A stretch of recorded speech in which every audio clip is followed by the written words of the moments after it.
Halo semuanya, selamat datang di channel yang tidak layak untuk dihina ini. Sebelum kita mulai, atur posisi santainya, seruput kopinya, dan mari kita berkhayal. Perlahan-lahan perisai yang digunakan Jenderal Banteng ini, itu mulai retak dan tidak dapat menahan dua serangan itu. Raja Panah, Raja Perang, walaupun aku mati di sini, tapi yakinlah, rajaku akan membalasnya untukku, ucap Jenderal Banteng. Hahaha, itu tidak akan mungkin, dia bahkan masih terluka dan disegel di suatu tempat. Walaupun mungkin kalian bisa berkomunikasi, itu pun pasti hanyalah serpihan dari jiwanya saja, ucap Sukun dengan tertawa. Dia tentu saja tahu tentang Raja Yimo, dan dia juga tahu, mungkin sekarang Raja Yimo itu masih menyembuhkan luka di tubuhnya, karena serpihan jiwanya telah dihancurkan oleh Lin Tian. Apa maksudmu, teriak Jenderal Kepala Banteng itu, dan dia masih berusaha bertahan. Ini maksudku, ucap Long Ao Tian. Lalu, sebuah cakar naga mendorong kedua serangan tadi, dan menembus langsung ke tubuh Jenderal Banteng. Keluarga naga, itulah kata terakhir yang terucap dari mulut Jenderal Kepala Banteng, dan dengan ekspresi yang masih terkejut di wajahnya. Ah, Bang, akibat kedua serangan sebelumnya dan dari serangan terakhir yang dilakukan Long Ao Tian, tubuh Jenderal Kepala Banteng hancur berkeping-keping. Tentu saja Long Ao Tian tahu bahwa, walaupun tubuh Yimo telah hancur, tapi jiwanya cukup kuat jika dibandingkan dengan makhluk lain. Jadi, di saat serangan terakhirnya tadi, dia sengaja melakukannya agar langsung menghancurkan tubuh dan jiwa jenderal tersebut. Itu adalah teknik yang diberikan oleh Lin Long kepada Lin Tian, dan Lin Tian memberikannya di saat dia berada di keluarga naga sebelumnya. Seperti yang diharapkan dari leluhur naga, ucap Long Ao Tian yang sedikit kagum setelah melihat hasilnya. Saudara keempat, seharusnya kamu menahannya. Bagaimana jika nanti identitasmu ketahuan? Ucap Sukun yang muncul di dekat Long Ao Tian. Aku tidak bisa, aku sudah sangat menahan amarahku sejak lama. Dan untuk teknik tadi, aku memang sengaja melakukannya, karena aku yakin dapat membunuhnya dengan satu serangan, ucap Long Ao Tian dengan penuh percaya diri. Baiklah, tapi lain kali hati-hati, ucap Sukun. Long Ao Tian mengangguk ke arah Sukun bahwa dia mengerti, lalu keduanya melihat ke dalam formasi di dalam. Bang, sial, kenapa kamu bisa sekuat ini? Tanya Jenderal Nafsu dengan marah. Bing Zhao hanya diam, dan terus menyerangnya tanpa henti dengan tombak yang ada di tangannya. Sial, aku harus memikirkan cara untuk kabur dari sini, walaupun itu hanya dengan sedikit jiwaku, pikir Jenderal Nafsu. Bang, beberapa hari lagi telah berlalu, tapi pertarungan Bing Zhao dan Jenderal Nafsu masih berlangsung di dalam formasi. Mereka mundur cukup jauh, dan Bing Zhao masih menatap Jenderal Nafsu dengan marah. Amarahnya sangat besar, dan bahkan aura membunuhnya jauh lebih kuat daripada Long Ao Tian sebelumnya. Saatnya untuk mengakhiri ini, ucap Bing Zhao. Dia segera mengangkat tombaknya, dan sebuah simbol muncul di ujung tombak itu. Saat Jenderal Nafsu tersebut melihat simbol di ujung tombaknya, dia ketakutan dan tak percaya dengan apa yang dia lihat. Bagaimana bisa simbol itu muncul di sini? Teriak jenderal itu dengan tak percaya. Simbol yang hanya dimiliki di dunia dewa, dan berfungsi untuk meningkatkan kekuatan senjata, agar dapat menghancurkan tubuh dan bahkan jiwa beserta roh Yimo. Kebetulan sekali, aku mempunyai adik yang sangat menyukai tentang simbol seperti ini, ucap Bing Zhao sambil tersenyum. Tombak raja menghancurkan iblis, teriak Bing Zhao. Sebuah bayangan tombak besar melesat ke arah Jenderal Nafsu yang masih tak percaya di matanya. Bang! Tubuh jenderal itu hancur berkeping-keping, dan formasi yang ada di sana ikut hancur karena serangan Bing Zhao. Tidak lama dari formasi itu menghilang, Long Ao Tian dan Sukun muncul di sebelah Bing Zhao. Bagaimana? Tanya Long Aotian sambil menatap Bing Zhao. Bing Zhao menggelengkan kepalanya ke arah mereka, dan dia pun tak tahu apakah jenderal itu mati atau tidak. Walaupun serangannya kuat, tapi itu belumlah sempurna, dan dia hanya bisa mempelajarinya sampai kesuksesan terkecilnya saja. Cerot! Bing Zhao memuntahkan darah dari mulutnya, itu membuat Sukun dan Long Aotian menjadi kaget dan segera memegangi tubuh Bing Zhao. Sepertinya aku masih harus berlatih lagi, ucap Bing Zhao sambil menggelengkan kepalanya dengan lemah. Dengan mengeluarkan serangan tadi, dia juga telah kehabisan energi, dan wajahnya juga menjadi pucat karena terluka akibat pertarungan dengan jenderal tersebut. Mari kita pergi dulu dari sini, ucap Sukun yang membantu memegangi Bing Zhao di sebelah kirinya. Bing Zhao dan Long Aotian mengangguk, dan mereka juga harus beristirahat untuk menyembuhkan diri mereka. Pi kecil, ucap Bing Zhao. Lalu seekor tikus muncul di atas kepala Bing Zhao, dan tikus itu memukul dadanya seperti sedang mengatakan sesuatu kepada mereka. Bagus, nanti kita akan makan daging lagi, ucap Sukun ke arah tikus kecil itu.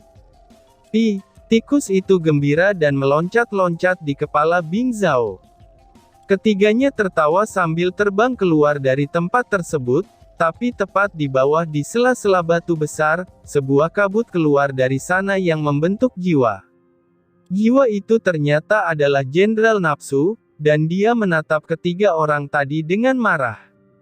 Raja Tombak, aku akan membalasmu setelah aku sembuh, ucap jiwa itu sebelum menghilang dari sana. Kakak, aku merasakan ada yang aneh dengan orang-orang yang berpakaian hitam itu, ucap Sukun. Apa yang membuatmu ragu? Ucap Bing Zhao. Aura yang dikeluarkan oleh orang-orang itu tidak murni dari Ki Imo, dan mereka seperti hanya sedang menyamarkan Ki mereka, ucap Sukun. Apa maksudmu? Tanya Long Aotian yang ikut bingung dengan perkataan Sukun. Dia merasa itu wajar saja, jika seorang manusia yang telah memakai darah Yimo berubah menjadi Yimo, dan Ki mereka juga bukan lagi seperti biasa.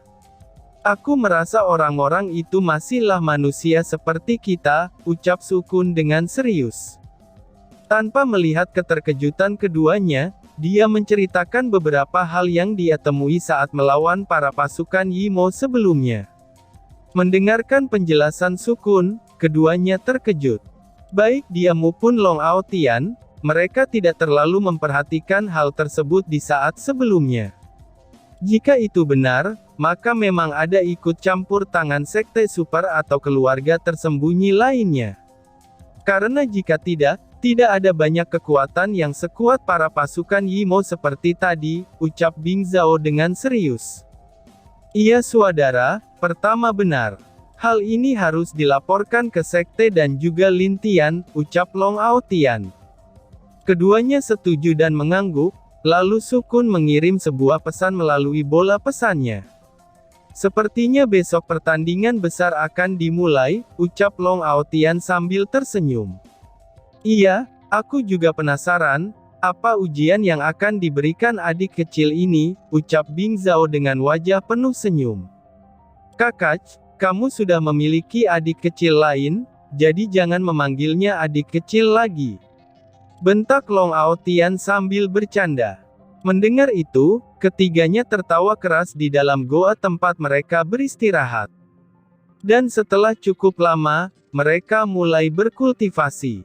Sedangkan Pi kecil atau si tikus kecil, dia tidur di luar batu goa untuk menjaga goa tersebut, dari orang yang melihat goa itu.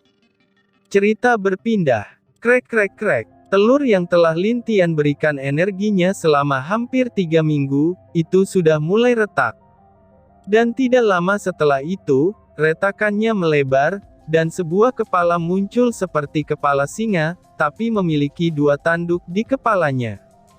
Saat telur itu hancur, Lin Tian melihat tubuh hewan kecil itu penuh dengan sisik yang keras seperti sisik Lin Gui. Tetapi yang lebih mengagumkannya lagi adalah, di kedua tanduknya seperti ada 2 api kecil yang menempel di kedua tanduk binatang tersebut. Si kecil itu terlihat sedang memakan cangkang telurnya sendiri, dan Lin Tian yang melihat itu sudah seperti biasa, dia tak terkejut dengan hal tersebut. Karena memang cangkang telur yang dimakan oleh si kecil itu berisikan warisan dari garis keturunannya sendiri, bahkan dulu baik Lin Long dan 3 lainnya juga melakukan hal yang sama. Itu ternyata memang Qilin, ucap Lin Tian sambil tersenyum. Qilin dikatakan termasuk binatang suci yang berada di bawah 4 binatang suci lainnya. Dikatakan kepalanya seperti singa, lalu memiliki 2 tanduk, lalu kumisnya seperti naga, dan juga memiliki 4 kaki. Dikatakan juga bahwa, jika Kirin dewasa, maka tubuhnya akan dipenuhi api yang tak kalah dengan api seekor phoenix. Hewan yang masih seukuran bayi kecil tersebut, itu telah selesai makan dan menempelkan kepalanya ke arah Lin Tian. Lin Tian segera tersenyum, dan mengangkat si kecil tersebut. Dia memeriksa tubuh si kecil ini, dan dapat merasakan kalau dia sudah mencapai alam ilahi puncak dengan sekali jalan. Lin Tian sedikit iri dengan sekecil ini, karena baru lahir saja, dia dapat maju ke tingkat alam ilahi langsung tanpa melakukan apapun. Baiklah, aku akan memberikan nama kepadamu, yaitu Lin Qi, ucap Lin Tian dengan tersenyum.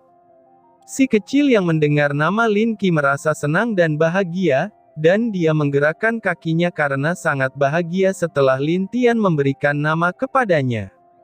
Lin Tian tersenyum, lalu dia memanggil Feng Er dengan telepatinya. Tidak lama setelah itu, Feng Er muncul di belakangnya setelah dipanggil. "Kakak, apakah dia yang telah lahir itu?" tanya Feng Er. "Iya, jagalah dia, dan cobalah melatihnya. Aku harus memulihkan diriku dulu, karena besok ada hal yang harus aku lakukan," ucap Lin Tian dengan tersenyum. "Baiklah, aku mengerti," balas Feng Er. Dia mengambil Lin Qi ke pelukannya, itu seperti halnya mendapatkan mainan baru.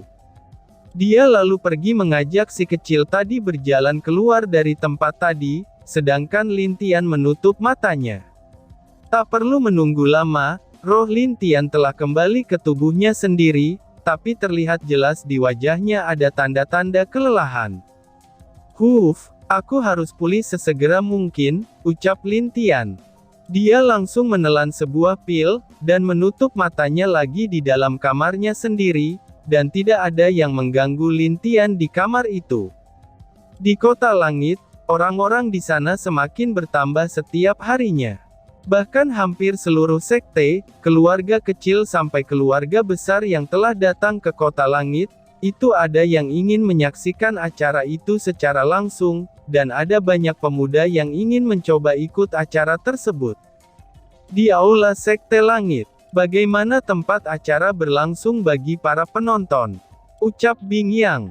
Semuanya sudah diatur, dan kita hanya menunggu Lin Tian saja, ucap tetua keempat. Saudara ketiga, di mana keponakan kecilku itu? Tanya Bing Yang kepada Lin Hou. Aku dapat kabar dari Feng Er, kalau dia sedang berlatih di dalam kamarnya. Jadi, aku dan juga istriku tidak mengganggunya, tapi dia akan keluar besok sebelum acara, balas Lin Hou kepada Bing Yang. Bing Yang mengangguk, dan tidak menanyakannya lebih lanjut. Lalu, dia memulai pembahasan lain lagi kepada semua tetua yang ada di sana. Keesokan harinya, di sebuah hamparan wilayah yang luas dan besar di daerah Sekte Langit, itu sudah banyak yang berkumpul di tempat para penonton yang disediakan oleh Sekte Langit. Namun bedanya, tempat penonton itu berada di sekitar puncak yang ada di sana. Sedangkan para pemuda yang ikut dalam acara besar itu, mereka telah berkumpul di bawah puncak tersebut, dan banyak orang yang kagum ketika melihat generasi muda itu. Karena setidaknya yang paling lemah adalah di alam langit tingkat pertama, sampai yang terkuat di sana di alam ilahi puncak. Di langit adalah tempat khusus bagi para tetua dan pemimpin sekte, dan itu sudah berkumpul beberapa tetua yang ikut menemani murid mereka di sana. Dan di 5 kursi paling utama, ada Bing yang duduk di kursi paling tengah yang ada di sana. Lalu, 4 kursi lainnya masih kosong. Tetapi walaupun masih kosong, itu tidak ada yang berani duduk di 4 kursi itu. Hahaha, saudara Yang, sudah lama kita tidak bertemu, ucap seseorang. Tiba-tiba saja ada sosok yang terbang menggunakan pedang, dan sosok itu muncul di langit. Sosok itu berpakaian putih, dan wajahnya tidak terlalu tua maupun muda. Dia terlihat cukup gagah, dan juga enak dipandang. Bing yang mendengar suara itu hanya tersenyum sambil melihat ke arah pria itu. Hahaha, saudara Tang masih bersemangat seperti biasa, ucap Bing Yang. Pria itu adalah master sekte pedang bernama Tang San, dan merupakan orang terkuat di sekte pedang, sekaligus orang nomor 1 dalam teknik pedang. Hahaha, ternyata saudara Tang sudah di sini. Saudara Bing, sudah lama tidak bertemu juga, ucap seseorang lagi, dan pria itu memakai pakaian biru, tapi dia terbang santai dengan tangan di belakang punggungnya. Oh, ternyata saudara Sao datang juga, balas Bing Yang. Dia adalah master sekte Arai, yaitu Sao Buzan. Tidak lama setelah itu, 2 sosok lagi muncul di sana. Satu adalah wanita, dan satunya lagi adalah pria setengah baya. Pria itu bernama Neng Chu, dia adalah master dari sekte neraka, dan sekaligus guru dari Neng Zhou. Sedangkan wanita cantik yang datang tadi, dia adalah master sekte es yang bernama Muzuri, dan dia adalah guru dari Mu Suanyin. Baiklah, mari duduk dulu, nanti kita akan berbicara sedikit tentang masa lalu, ucap Bing Yang sambil meminta mereka untuk duduk. Keempatnya segera mengangguk, dan mengambil posisi duduk masing-masing. Di sebelah kanan Bing Yang adalah Muzuri, lalu di sebelah wanita itu adalah Sao Buzan, lalu di kirinya adalah Tang San, dan di sebelahnya lagi adalah Neng Chu. Melihat kelima orang kuat di 5 kursi itu, ini membuat semua orang merasa kagum. Dan tak lama setelah itu, 4 kepala keluarga tersembunyi juga muncul, dan mereka juga duduk di sebelah kelima master sekte tersebut.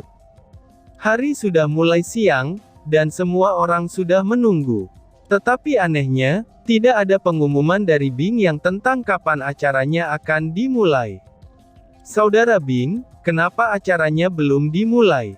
Tanya Muzuri. Oh, tunggulah sebentar lagi, ucap Bing Yang sambil tersenyum dengan tenang.